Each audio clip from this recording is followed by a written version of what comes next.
Important ವಿಷಯ ಅಂತ ನನಗನ್ನಿಸ್ತು. And ಇದು ನನ್ನ ಲೈಫ್ ಎಕ್ಸ್ಪೀರಿಯನ್ಸ್ ನಿಮ್ಮ ಜೊತೆ ಯಾಕೆ ಶೇರ್ ಮಾಡ್ತಾ ಇದ್ದೀನಿ ಅಂದರೆ, ಇದು ಆದಷ್ಟು ಬೇಗ ನಿಮಗೆ ಗೊತ್ತಾದರೆ ನಿಮಗೂ ಕೂಡ ಒಳ್ಳೆಯದು ಅಂತ.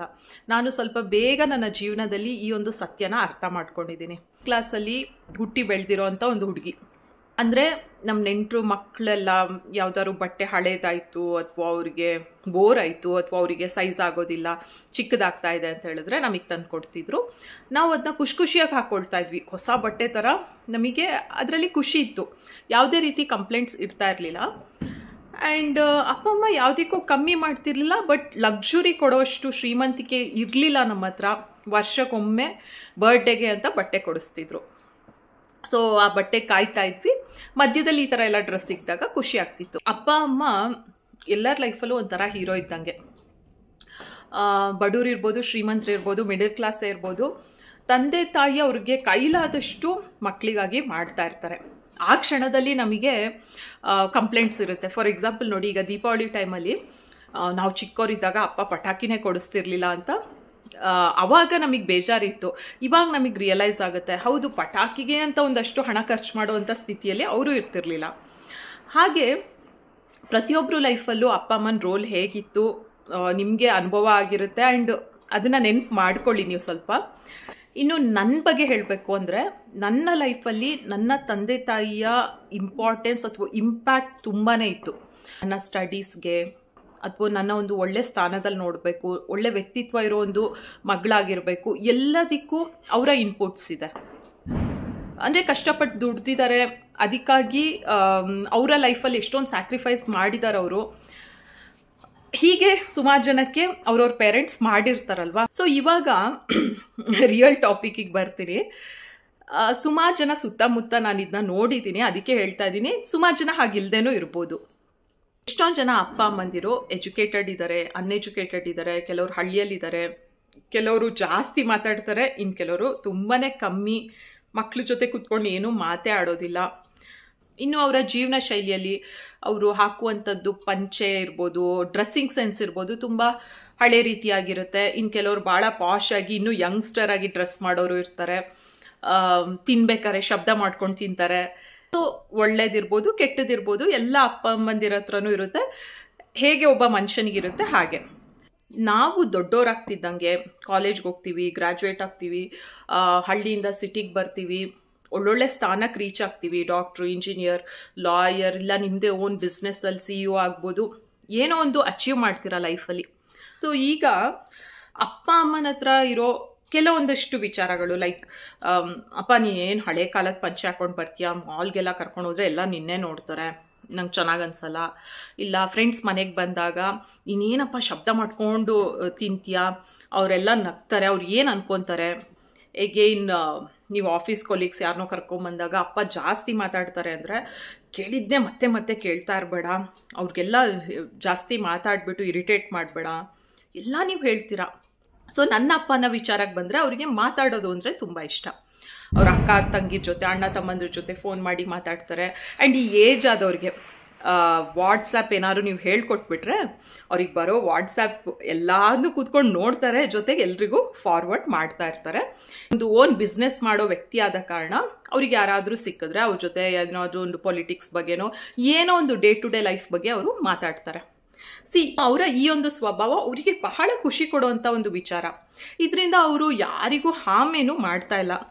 ಬಟ್ ಮಗಳಾಗಿ ನಾವು ನಾರ್ಮಲಿ ಹೇಗೆ ಥಿಂಕ್ ಮಾಡ್ತೀವಿ ಗೊತ್ತಾ, ಮೂರನೇ ವ್ಯಕ್ತಿ ಯಾರಾದರೂ ನಮಗೆ ಅಯ್ಯೋ ನಿಮ್ಮ ತಂದೆ ಎಷ್ಟೊಂದು ಫಾರ್ವರ್ಡ್ ಕಳಿಸ್ತಾ ಇರ್ತಾರೆ, ಅಥವಾ ಫ್ಯಾಮಿಲಿ ಗ್ರೂಪಲ್ಲಿ ಇರ್ಬೋದು, ಇಲ್ಲ ಅಂತ ಹೇಳಿದ್ರೆ ಅಯ್ಯೋ ವಾರಕ್ಕೊಂದ್ಸತಿ ಆದರೂ ಫೋನ್ ಮಾಡೇ ಮಾಡ್ತಾರೆ ಅಂತ ಕಂಪ್ಲೇಂಟ್ ರೀತಿ ಏನಾದ್ರು ಹೇಳಿದಾಗ ನಮಗೆ ಸಹಜವಾಗಿ ಮಕ್ಕಳಾಗಿ ನಾವು ಇಂಥ ಸಿಚುವೇಶನಲ್ಲಿ ಏನು ಮಾಡ್ತೀವಿ ಹೇಳಿ, ಅಪ್ಪ ಯಾರಿಗೂ ಫಾರ್ವರ್ಡ್ ಕಳಿಸ್ಬೇಡ, ನೀನು ಹಂಗೆ ಮಾತಾಡಬೇಡ ನೋಡು, ಅಯ್ಯೋ ನನ್ನ ಫ್ರೆಂಡ್ಸ್ ಎಲ್ಲ ಬರ್ತಾರೆ ಜಾಸ್ತಿ ಮಾತಾಡ್ತಾ ಕೂತ್ಕೋಬೇಡ, ಇಲ್ಲ ಅಂತ ಹೇಳಿದ್ರೆ ಅವ್ರಿಗೆ ಫೋನ್ ಮಾಡಬೇಡ, ಇವ್ರಿಗೆ ಫೋನ್ ಮಾಡಬೇಡ. ಹಂಗೆ ಯೋಚನೆ ಬರೋದು ತಪ್ಪೇನಲ್ಲ, ಅದು ಸಹಜ. ಮಕ್ಕಳಾಗಿ ನಮಗೆ ಅವ್ರನ್ನ ಯಾರೋ ಡಿಗ್ರೇಡ್ ಮಾಡ್ತಾರೆ ಅನ್ನೋ ಒಂದು ಬರದಲ್ಲಿ ನಾವು ತುಂಬ ರೂಢಾಗಿ ಅವ್ರಿಗೆ ಮಾತಾಡ್ತೀವಿ. ಅವ್ರಿಗೆ ನೀವು ಹಾಗಿರಬಾರ್ದು ಹೀಗಿರಬಾರ್ದು ಅಂತ ತುಂಬಾ ರಿಸ್ಟ್ರಿಕ್ಟ್ ಮಾಡೋದಕ್ಕೆ ಶುರು ಮಾಡ್ತೀವಿ. ಓಕೆ, ಅದು ನಮಗೆ ರಿಯಲೈಸೇ ಆಗೋದಿಲ್ಲ. ನಾವೇನು ಕೆಟ್ಟ ಮಕ್ಕಳಾಗಿ ನಾವು ಅದನ್ನ ಮಾಡೋದಕ್ಕೆ ಹೋಗೋದಿಲ್ಲ. ಎಕ್ಸಾಂಪಲ್, ಈಗ ಮಾಲಲ್ಲಿ ಪಂಚೆ ಹಾಕ್ಕೊಂಡು ಎಲ್ಲ ನಿಮ್ಗೆ ನೋಡ್ತಾರಂದ್ರೆ ಅಯ್ಯೋ ನಮ್ಮ ಅಪ್ಪನ ಹಂಗೆ ನೋಡ್ತಾರಲ್ಲ ಅಂತ ನಾವು ಮಾಡ್ತೀವಿ. ಬಟ್ ಆ ಅಪ್ಪನ ಉಡುಗೆ ಅವ್ರಿಗೆ ಖುಷಿ ಕೊಡ್ತಾ ಇದೆ, ಅವರು he is happy with that ಅಂತ ನಾವು ರಿಯಲೈಸೇ ಮಾಡೋದಿಲ್ಲ. ಮೂರನೇವ್ರು ಏನಾದರೂ ಅಂದ್ಕೊಳ್ಳಿ ಅಲ್ವಾ. ಹಾಗೆ ಮಾತು ಜಾಸ್ತಿ ಇರೋದ್ರಲ್ಲಿ ಮೂರನೇವರು ಇನ್ವಾಲ್ವ್ ಆಗಿದಾರಲ್ಲ, ಅವರಿಗೂ ತೊಂದರೆ ಆಗ್ತಿದೆ ಅಂತ ನಿಮ್ಗೆ ಅನಿಸಿದ್ರೆ ನೋಡಿ, ಯಾರ್ದಾದ್ರೂ ಫಾರ್ವರ್ಡ್, ನಿಮಗೂ ಗೊತ್ತಿರ್ಬೋದು, ನಿಮ್ಮ ಫ್ಯಾಮಿಲಿಯಲ್ಲಿ ಯಾರಾದರೂ ಬಲ್ಕಲ್ಲಿ ಫಾರ್ವರ್ಡ್ ಕಳಿಸ್ತಾರೆ, ಗುಡ್ ಮಾರ್ನಿಂಗ್ ಕಳಿಸ್ತಾರೆ, ನಿಮ್ಗೆ ಇಷ್ಟ ಇಲ್ಲ ಅಂತ ಹೇಳಿದ್ರೆ ಅದನ್ನ ಬ್ಲಾಕ್ ಮಾಡ್ಕೋಬೋದು. ಅಯ್ಯೋ ಇವ್ರು ಫಾರ್ವರ್ಡ್ ಕಳಿಸ್ತಾ ಇದ್ದಾರೆ, ಇವ್ರು ಗುಡ್ ಮಾರ್ನಿಂಗ್ ಕಳಿಸ್ತಾರೆ, ಇದರಿಂದ ನಂಗೆ ಲೈಫಿಗೆ ತೊಂದರೆ ಆಗ್ತಿದೆ ಅಂತ ಯಾರಿಗೂ ಆಗ್ತಿಲ್ಲ ಅಲ್ವಾ. ನಮ್ಮ ತಂದೆ ಫಾರ್ವರ್ಡ್ ಮಾಡ್ತಾರೆ, ಅದನ್ನ ಯಾರು ನೋಡ್ತಾರೆ ಬಿಡ್ತಾರೆ ಅದು ಯಾವುದೋ ಅವರಿಗೆ ಬೇಕಾಗಿಲ್ಲ. ಆ್ಯಂಡ್ ಯಾರಾದರೂ ಫೋನ್ ಪಿಕ್ ಮಾಡಿಲ್ಲ ಅಂದ್ರೂ ಅಯ್ಯೋ ನಾ ಫೋನ್ ಮಾಡಿದೆ ಪಿಕ್ ಮಾಡಿ, ಇದೆಲ್ಲ ಏನಿಲ್ಲ. ಅವ್ರಿಗೆ ಖುಷಿಗೆ ಫೋನ್ ಮಾಡ್ತಾರೆ, ಪಿಕ್ ಮಾಡಿಲ್ಲ ಅಂದರೂ he is okay. So he is a happy person. ಇನ್ನು 4 ಜನ ನಿಮ್ಮ ಮನೆಗೆ ಬಂದಾಗ, ನಿಮ್ಮ ಫ್ರೆಂಡ್ಸ್ ಇರ್ಬೋದು, ಕೊಲೀಗ್ಸ್ ಇರ್ಬೋದು, ಬಂದಾಗ ನಿಮ್ಮಪ್ಪ ಎಷ್ಟೊಂದು ಮಾತಾಡ್ತಾರೆ, ಎಷ್ಟೊಂದು ಕ್ವೆಶನ್ ಕೇಳ್ತಾರೆ ಅಂತ ನಿಮ್ಮಷ್ಟು ಅವರು ನಿಮ್ಮ ತಂದೆನ ಜಡ್ಜ್ ಮಾಡಿರೋದಿಲ್ಲ. ಅಯ್ಯೋ ಏಜ್ ಆದವ್ರು ಏನೋ ಮಾತಾಡಿದ್ರು ಅಂತ ಅಲ್ಲಿಗೆ ಬಿಟ್ಟು ಹೋಗಿರ್ತಾರೆ. ಅದನ್ನ ತಡೆಯೋ ಬರದಲ್ಲಿ ನಾವು ಎಷ್ಟು ರೂಢಾಗಿ ಅವ್ರನ್ನ ಮಾತಾಡ್ಸಿರ್ತೀವಿ ಅಂತ ನಮಗೆ ರಿಯಲೈಸೇ ಆಗೋದಿಲ್ಲ.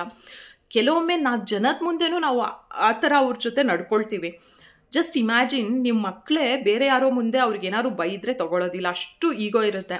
ಇನ್ನಿಷ್ಟು ವರ್ಷ ಬಾಳಿ ಬದುಕಿರೋ ಅಪ್ಪನಿಗೋ ಅಮ್ಮನಿಗೋ ನಾವು ಆ ರೀತಿ ಮಾತಾಡಿದ್ರೆ ಅವ್ರ ಮನಸ್ಸಿಗೆ ಎಷ್ಟು ಹರ್ಟ್ ಆಗುತ್ತಲ್ವಾ. ಸೊ ನಾನು ಲೈಫಲ್ಲಿ ಬೇಗ ರಿಯಲೈಸ್ ಮಾಡಿಕೊಂಡೆ, ನಾನು ಈ ತಪ್ಪು ಮಾಡೋದಿಲ್ಲ.